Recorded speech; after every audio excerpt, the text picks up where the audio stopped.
नमस्कार और जुले दोस्तों, ये आज मेरा 5वां दिन है अनशन का पानी और नमक पर। मैं बिल्कुल ठीक हूँ। आज खुले आसमान में हम थे बहुत से साथियों के साथ और तापमान था -17 के करीब। और ऐसे में आप देख रहे हैं ये जो गिलास का पानी है ये न सिर्फ जमा है बल्कि फूल के ऊपर आया है, मगर ये बिल्कुल नहीं जमा है क्योंकि ये अल्कोहल है और अल्कोहल का जमने का तापमान है -114 और पानी का 0 डिग्रीज। तो ऐसे में हम अनशन कर रहे हैं लद्दाख के संरक्षण के लिए, लद्दाख में डेमोक्रेसी के बहाली के लिए। मगर ये सिर्फ लद्दाख की बात नहीं है, ये एक देश भर में विश्वास को दोबारा स्थापित करने की बात है।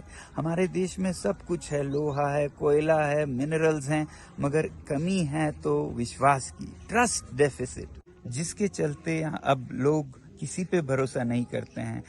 जनता नेताओं पर भरोसा नहीं करती, नेता अपने साथियों पर भरोसा नहीं करती और इलेक्शन प्रोसेस पर ही अब विश्वास उठ रहा है, इलेक्ट्रॉनिक वोटिंग मशीन्स पे विश्वास उठ रहा है। और ऐसे में फिर नेताओं से सीख के लोग भी फिर बिजनेसेस में भरोसा नहीं करते हैं, वादे तोड़ देते हैं। तो लद्दाख के साथ भी कुछ ऐसा ही हुआ। 2019 में हमसे वादा किया गया सरकार ने इलेक्शन मैनिफेस्टोज में खुलेआम लिख के कि लद्दाख को 6वें शेड्यूल में संरक्षण दिया जाएगा। और ये मैनिफेस्टो सिर्फ जुबानी नहीं थे, ये लिखित में आप देख रहे हैं उनकी तरफ से वादे जो लिखित में थे। और 2020 तक फिर वो भूल गए ये वादा।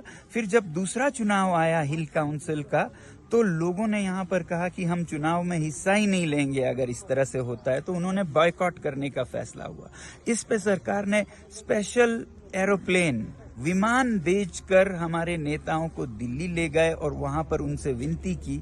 और हमारे नेता भी बहुत भोले भाले होते हैं, उन्होंने विश्वास किया और वापस आ गए कि वो सब ठीक करेंगे।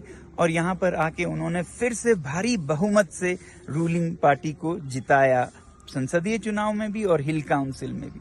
फिर उसके बाद सरकार ने बिल्कुल भुला दिया इसको, 4 सालों के लिए टालम टोल करते रहे। और अब 4 मार्च को उन्होंने साफ साफ कह दिया, ना हम आपको लोकतंत्र देंगे, ना ही संरक्षण 6 शेड्यूल में देंगे।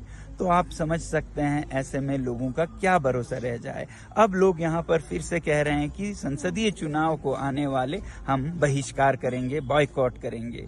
मगर ये सिर्फ लद्दाख की बात नहीं है, पूरे देश की बात है। अगर इलेक्शन मैनिफेस्टोस के साथ यही हाल होता रहा तो लद्दाख एक उदाहरण बन जाएगा हर नेता के लिए कि कोई भी वादा कर लो, कोई जरूरत नहीं है पूरा करने की। मगर अगर लद्दाख के लोगों ने किसी तरह सरकार से ये मनवाया कि वो वादे पूरा करे, तो फिर एक अच्छा उदाहरण बनेगा 50 साल तक की जो नेता वादे करते हैं उन्हें हमें पूरा करवाने का भी साधन है। तो लद्दाख का ये जो आंदोलन है बहुत ही क्रूशियल है ट्रस्ट डेफिसिट को खत्म करने के लिए भारत में।